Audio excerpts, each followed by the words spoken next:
ఈ రెండు పిక్చర్స్లలో మీకేది పర్ఫెక్ట్ అనిపిస్తుందో నాకు ఒకసారి జర చెప్పురు. నేను ఏం పెట్టినా అంటే ఇంట్లోనేమో తరాజు పెట్టిన, ఈ తరాజుల అక్కడ పుతిన్ని పెట్టిన, ఇక్కడ మన ట్రంప్ను పెట్టిన, ఇద్దరిని పెట్టిన. సో వీళ్ళిద్దరూ టారిఫ్ 500% టారిఫ్ల మీద నడుస్తుంది, 500% టారిఫ్ల మీద పంచాయతీ నడుస్తుంది. నేను ఇంకొకటి ఏది పెట్టినా అంటే ఈ పిక్చర్ ఒకటి పెట్టిన, నేను 500% టారిఫ్ పెడతా అనగానే ఇద్దరు దోస్తులు కౌగిలించుకొని గంట అని చెప్పి చెప్పిండ్రు.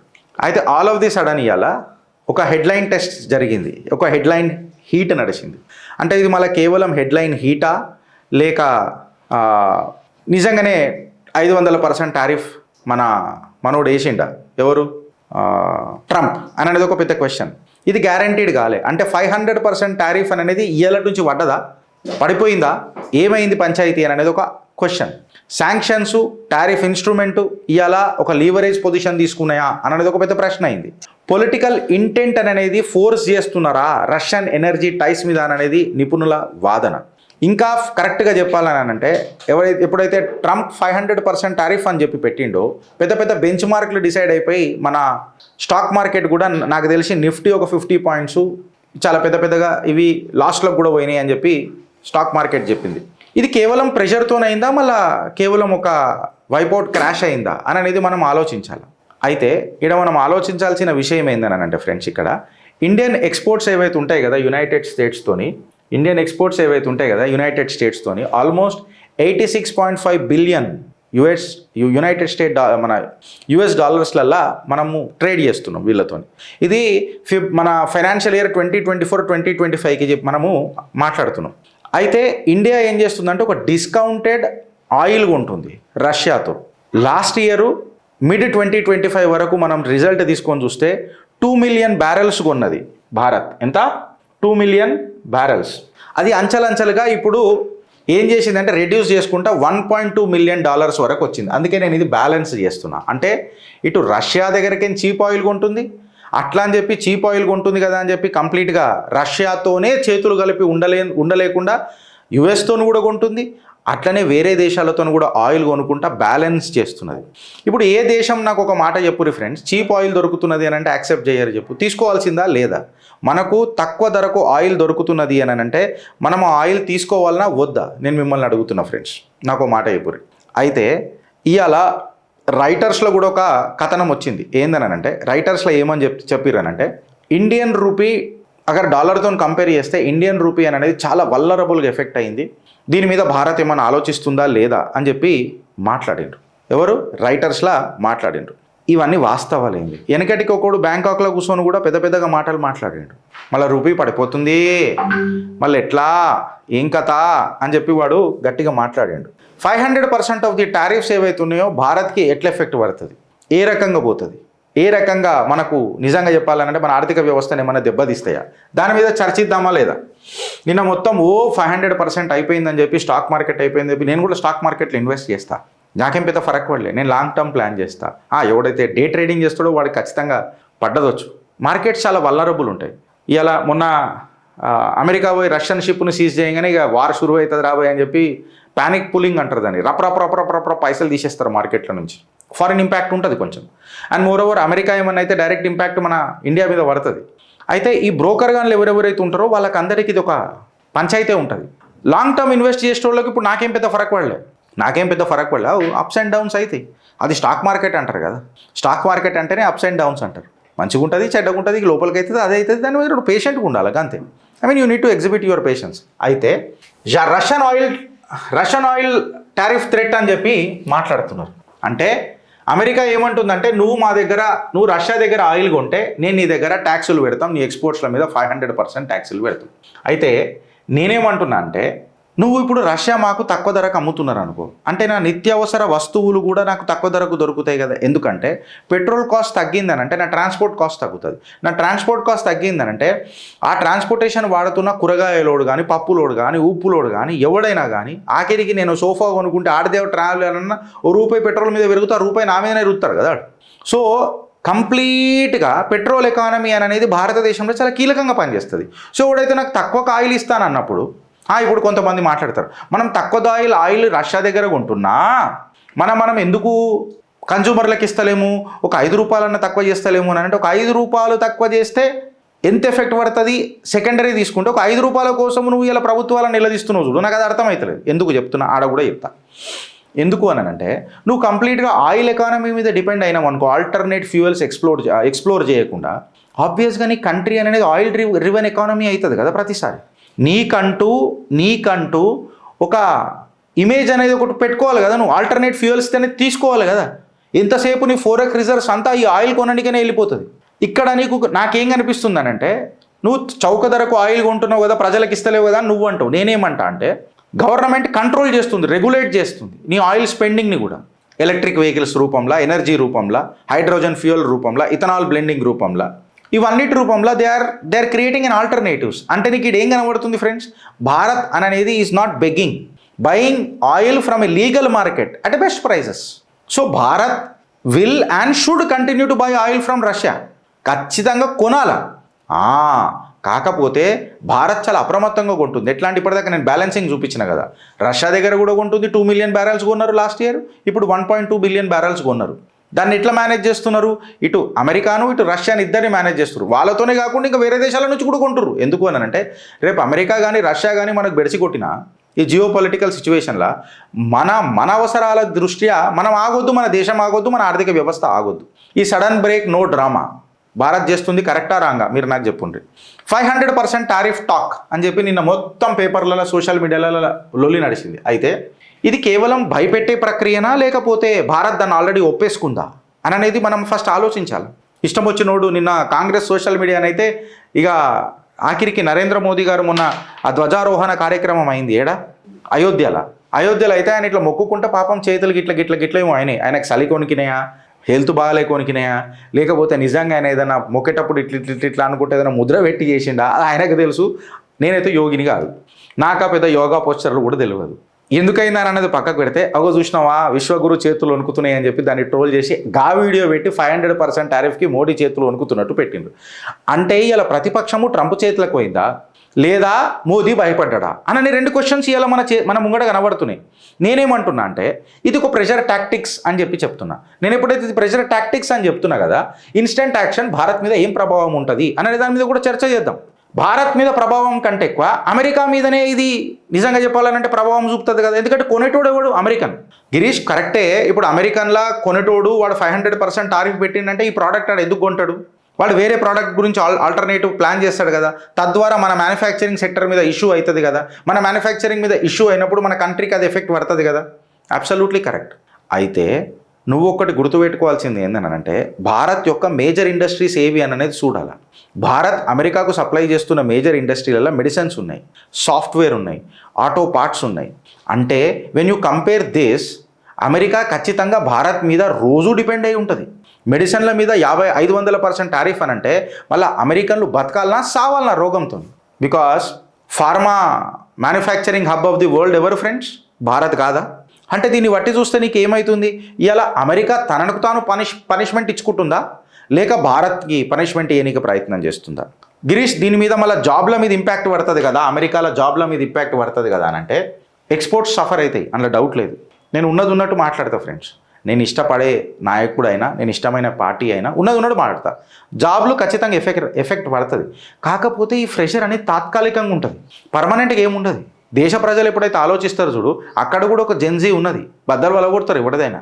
దేశానికి వచ్చినప్పుడు వాళ్ళ అనుభవాలలో ఏమంటారు థాట్ ప్రాసెస్లో ఏమైనా వేరియేషన్ వచ్చినప్పుడు వాళ్ళు ఖచ్చితంగా ఆలోచిస్తారు, మాట్లాడతారు.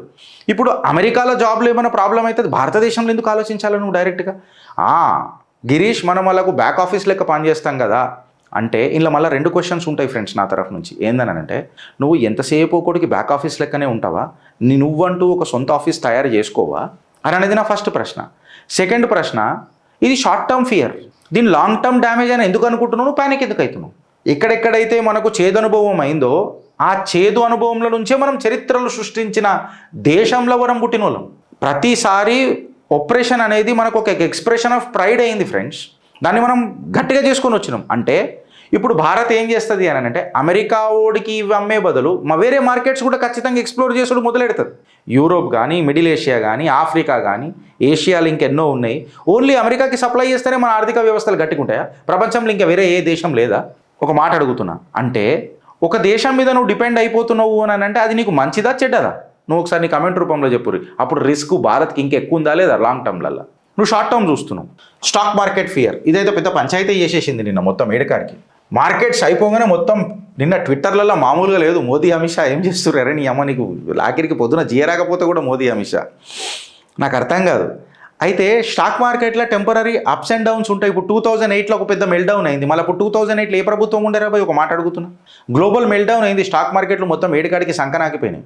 మళ్ళీ ఒకటేసారి స్టాక్ మార్కెట్లో 500 పాయింట్లు, 300 పాయింట్లు, 200 పాయింట్లు రేసిన రోజులు కూడా నేను ఒకసారి ఎగ్జాంపుల్ ఇస్తున్నా. 500 అయిందా లేదా నాకు గుర్తొస్తలేదు ఇప్పుడు. కానీ మళ్ళీ అప్పుడు అయినప్పుడు కూడా మోదీ షా క్రెడిట్ తీసుకున్నప్పుడు కూడా అప్పుడు కూడా చెప్పాలిగా. అప్పుడు అట్లా అన్నారు, మార్కెట్ దానంతలు అది భూమి అవుతుంది. మళ్ళీ దేశం గట్టుకుంటేనే కదా భూమి అయింది.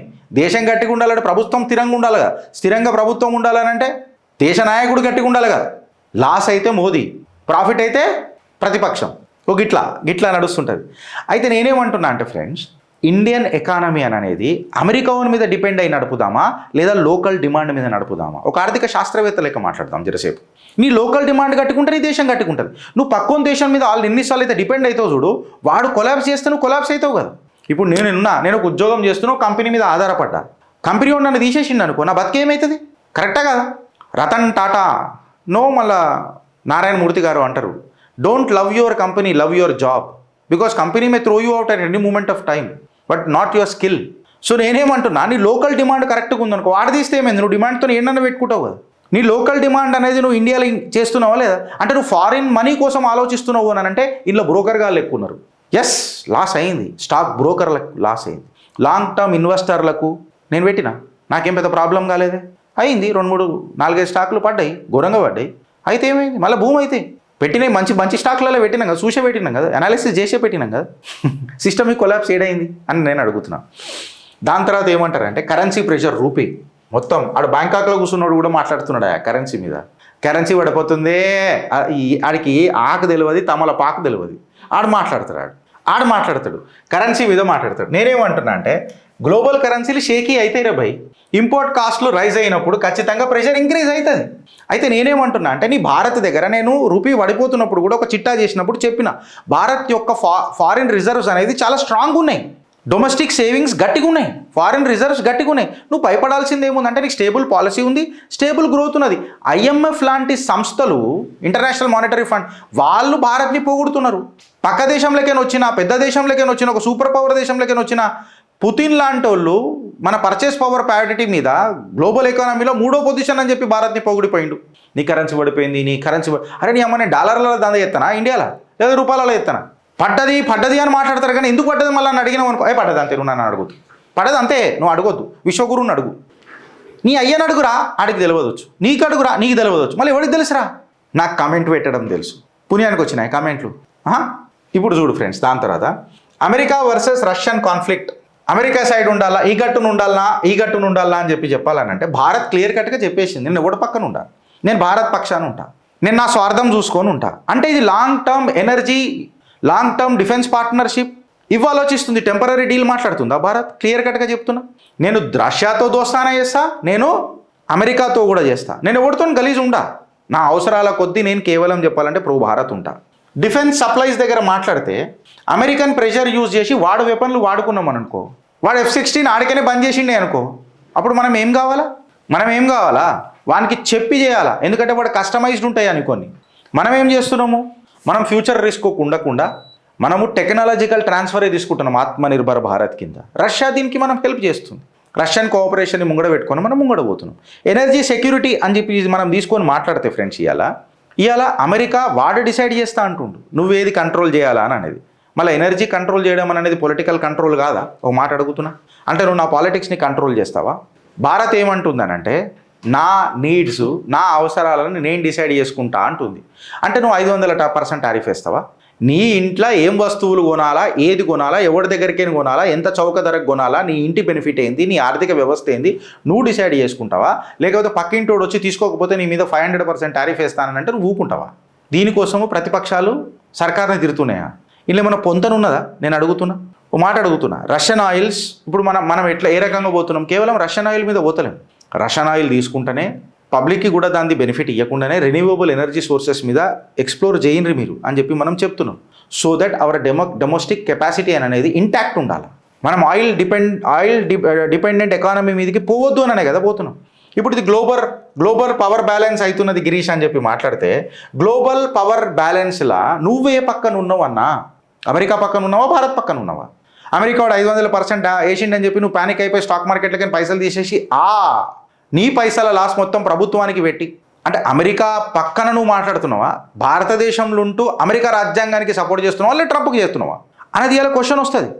నేను కూడా ఒప్పుకుంటా. ఏందని అంటే, సపోజ్ ఈ పెన్ను కొనేది ఉంది నాకు, నేను ఒక టీషర్ట్ కొనేది ఉన్నది, నేను యూఎస్ పోలో కొంటా. నేను ఖాదీ ఎందుకు కొను, యూఎస్ పోలో టీషర్ట్ ఎందుకు కొంటావు అంటే, అది నా స్తోమత, నాకు అది ఇష్టము, నేను కొన్నా అట్లా అని చెప్పి ఎప్పుడైతే నా దేశం కష్టమైన క్లిష్ట పరిస్థితులకు వచ్చేస్తుంది చూడు, అప్పుడు ఖచ్చితంగా నేను ఆత్మనిర్భరే కొనాలన్నప్పుడు ఖచ్చితంగా దేశీయ కొంటా. మన మన మన మన మాటలలో ప్రాక్టికల్గా మాట్లాడుకుందాం. అందరం దేశభక్తులమే, ఎవడు కాదని అంటలేండి. బట్ నువ్వు దేశభక్తి ఏడదాకా చూపిస్తావు? నీకు రూపాయి సేవ్ అయ్యేదాకానే చూపిస్తావు కదా. ఇప్పుడు స్టాక్ మార్కెట్ పడంగానే నువ్వు ఎవరిని తిడుతున్నావు? మొన్నటిదాకా ఆపరేషన్ సింధూర్లో ఒక్కొక్కటి దుష్మన్ల పుచ్చల వల్ల కొట్టినని కూడా తిడుతున్నావు. అప్పుడు నువ్వు సంసారివి. నేను యూఎస్ పోలో టీషర్ట్ వేసుకొని వచ్చింది అనుకో, నువ్వు పొద్దున్న లేస్తే దేశభక్తి మాట్లాడతావు, ఏమైందని అని అంటావు. అంటే నీ లాజిక్ ఎప్పటిదాకా? నీ లాజిక్ కరెక్ట్ అయిన దాకా, లేకపోతే మ్యాజిక్. భారత్ కూడా మల్టిపుల్ పవర్ సెంటర్లు యూజ్ చేస్తుంది ఫ్రెండ్స్, ఒక బ్యాలెన్స్డ్ అప్రోచ్ పోతుంది. యూరోప్తో, గ్లోబల్ సౌత్తో, ఇంక్లూడింగ్ చైనాతో. మొన్నటిదాకా చైనా ఒక రకంగా మాట్లాడుతుంది, ఇప్పుడు మాట్లాడుతుందా? ఇప్పుడు చూసి మాట్లాడుతుంది. ప్రాజెక్ట్ స్ట్రెంగ్త్ అని చెప్పి మనం మాట్లాడుతున్నాం. ఇవాళ నేను మళ్ళీ ఒకసారి మాట్లాడుతున్నా, అమెరికాకు భారత్ కావాలా? భారత్కి అమెరికా ఉన్నా లేకపోయినా గంట కూడా ఫరక్ పడదు. అమెరికాకు భారత్ ఎందుకు కావాలా? టాలెంట్ లేకపోతే భారత్ కావాలి అమెరికాకు? భారత్ దగ్గర మెడిసిన్లు గట్టిగా లేకపోతే తీసుకుంటుందా అమెరికా? మన దగ్గర టెక్నాలజీ లేకపోతే తీసుకుంటుందా? వితౌట్ భారత్ అమెరికాని ఇమాజిన్ చేయండి.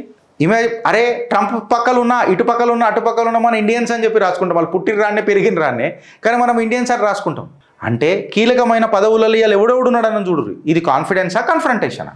ఫ్రెండ్స్, సింపుల్ ట్రూత్ ఉంటుంది కామన్ పబ్లిక్ అర్థం కానీకే. ఇది కేవలం ఒక ఆయిల్ ఎకానమీ నడిపిస్తున్నది కాదు. కాకపోతే ఎవడు ఏ రకంగా ఎట్లా మనల్ని డెసిషన్గా కంట్రోల్ చేద్దామని చూస్తున్నాడు అని అనేది. ఇవాళ రష్యా భారత్ని ఫోర్స్ చేస్తలేదు. కాకపోతే నీకు కావాల్సిన ఏదైతే పెట్రోల్ కావాలో నీకు, అది నేను చౌక ధరకి ఇస్తున్నా, మార్కెట్ ప్రైస్కి ఇస్తున్నా, కొంటావా కొనవా? ఇప్పుడు ఈ పెన్ను ఉంది, ఈ పెన్ను నాకు 100 రూపాయలకు దొరుకుతున్నది. ఇదే పెన్ను అమెరికన్ మేడ్ నాకు 1000 రూపాయలు ఉన్నదనుకో, ఇదే పెన్ను ఇండియాలో తయారు చేసినప్పుడు 150 రూపాయలకు చేసిండు అనుకో, నేను ఏది కొంటా? రష్యన్ పెన్ను కొంటారా, ఇండియన్ పెన్ను కొంటారా, అమెరికన్ పెన్ను కొంటారా? రష్యన్ పెన్నే కొంటా, 100 రూపాయలకు ఇస్తున్నాడు కాబట్టి. సేమ్ కదా, నేను కంపేర్ చేసుకుంటా కదా. భారత్ కదే చేస్తుంది. నాకు ఫేర్ ప్రైస్ ఇస్తున్నప్పుడు తీసుకున్నట్టు తప్పేముంది అని అంటున్నా. అయితే మళ్ళీ అమెరికా విలన్ అయిపోతుంది కదా గిరీష్ అని అంటే, ప్రెషర్ పాలిటిక్స్ వల్ల అమెరికా విలన్ అవుతుంది. నువ్వు కలుపుకపోదాము, కలిసిపోదాము, సర్వేజన సుఖినోభవంతు, వసుదేవ కుటుంబం లెక్క పోదాము అని అంటే ప్రాబ్లం ఏమున్నది? ప్రాబ్లం అమెరికాకు భారత్కు ఆడొస్తున్నది. ఏడనంటే నేనేమంటున్నా, భారత్ ఫస్ట్ అని అంటున్నా. వాడేమంటుండు, మేక్ అమెరికా గ్రేట్ అని అగైన్ అంటుండు. Why I should make your America great? My intent should be making my Bharat great is the question of argument as far as my prime minister is concern. నా prime minister అది కోరుకుంటున్నాడు కదా. అప్పుడు నేను అది కోరుకున్న ప్రైమ్ మినిస్టర్కి నేను సపోర్ట్ చేయాలన్నా వద్దా? నేను ఈ పెన్ను కొనకు గిరీష్ రష్యాతోనే అని అంటలేడు. ఈ పెన్ను నువ్వు అమెరికా దగ్గరికి కొను అని అంటలేడు, కొనకు అని అంటలేడు. ఆయన ఏమంటుండు, నీ చౌక ధర కొనుక్కో అని అంటున్నాడు కదా. నేనేం బ్యాన్ చేస్తలేనని అంటలేడు కదా. చైనీస్ ఎక్కడెక్కడైతే మన జాతీయ ఇష్యూలలో ఇంక్లూడ్ అయిందో ఆ యాపులు గీపులు బ్యాన్ చేసిండ్రు. చైనీస్ గుడ్స్ మొత్తం వచ్చుడు బంద్ అయినాయా? కాదు కదా. అమెరికాకు భారత్ ఒక పెద్ద market, huge market, technological backbone, medical supplier, in fact చెప్పాలనంటే స్ట్రాటజిక్ బిల్డరు. కేవలం అమెరికా కాదు, ఆసియా ఖండానికే. అమెరికాకి ఇంకా ఇంకేంది కానీ పక్కకు పెట్టరు కానీ. So Bharat smart path clear కట్టుకున్నది. ప్రైస్ స్టెబిలిటీ కావాలనంటే మేము అందరితో తీసుకుంటాం. మా రెన్యూవబుల్ ఎనర్జీ సోర్సులు మేము ఎక్స్పాండ్ చేసుకుంటాం. ఈ బ్లాక్మెయిల్ భారత్ అనేది నడవదు మా దగ్గర. భారత్ అది యాక్సెప్ట్ చేయదు. మేము ఫ్యూచర్ని ముంగడ పెట్టుకొని పోతున్నాం. మేము ఎవరిని కూడా గుడ్డిగా నమ్మం, గుడ్డిగులార పనులు తోమం. మేము అందరితోని ట్రేడ్ చేస్తాం. మా ఎకనామిక్ స్ట్రెంగ్త్ తీసుకొని మేము ముంగడికి పోతాం. డేటా తీసుకొని మాట్లాడతాం. మీ ధమ్కీలు మా దగ్గర నడవయి. Bharat is never anti America and will never be anti America. But Bharat is also not anti Europe. మేము యాంటీ యూరప్ లేము, యాంటీ అమెరికా కూడా లేము, యాంటీ రష్యా కూడా ఎందుకుంటాం? నీకు మేముతో దోస్తానే చేస్తున్నాం కదా అని చెప్పి రష్యాతో దుష్మని చేసుకోవాలంటే ఎందుకు అవుతుంది? మేము భారత్ నగర్ డిఫైన్ కరెక్ట్గా చేయాలని అంటే ఫ్రెండ్స్ సింగిల్ లైన్లో యాంటీ అమెరికా కాదు, యాంటీ యూరోప్ కాదు, యాంటీ రష్యా కూడా కాదు. భారత్ ఈజ్ ప్రో భారత్ డంకేపై చోటు దీని తల్లి. Bharat is pro Bharat including America, Russia, Europe అందరూ వస్తారు ఇలా. నువ్వు నన్ను రెస్పెక్ట్ చేయి, నేను నిన్ను రెస్పెక్ట్ చేస్తా. ఇది ఇవాళ భారత్ తీసుకొచ్చిన స్టైల్. సో ఈ 500% ఆఫ్ ది టారిఫ్ ఇప్పుడు 7 దాకా ఎఫెక్ట్ పడుతుంది ఫ్రెండ్స్. ప్రాబ్లం ఏందనంటే పర్ క్యాపిటా ఇన్కమ్ తెలియనోడు, పర్చేస్ పవర్ ప్యారిటీ తెలియనోడు, ఫిజికల్ డెఫిషియట్ మీద మాట్లాడినోడు, what is the ratio of the physical deficit to the GDP or GDP to the physical deficit, ఇవేవి తెలియనోడు కూసోని బ్యాంకాక్లకి మాట్లాడినోడు కూడా ఇలా ఆర్థిక నిపుణుడు అయిపోతున్నాడు. బ్యాంకాక్ ఎందుకు పోతారో మన అందరికీ తెలుసు. ఆడకేను కూడా ఇలా నిపుణులు అయిపోయి మాట్లాడుతున్నారు. ఇగో గీడ దరిద్రం దండయాత్ర చేసినట్టు అవుతుంది నాకు. ఆడికి ఏదో కొంతమంది ఎక్కువ ఫాలోవర్లు ఉన్నారు కదా అంటే కాదు కదా. సబ్జెక్ట్ అనేది చాలా కీలకం కదా. ఎప్పుడైనా డ్రామా మీద డేటానే గెలుస్తుంది కదా. డేటా వచ్చినప్పుడు మీకు చిత్రగుప్త కనబడుతుంది కదా అని చెప్పి నా మాటకు మీరు ఏకీభవిస్తారా ఇయర్ ఫ్రెండ్స్? జర కామెంట్ రూపంలో చెప్పు, మస్తు జర జోష్ వస్తుంది. రేపు ఇంకా రెట్టింపు ఉత్సాహంతో పనిచేయబుద్ధి అవుతుంది. భారత్ మాతాకి జై.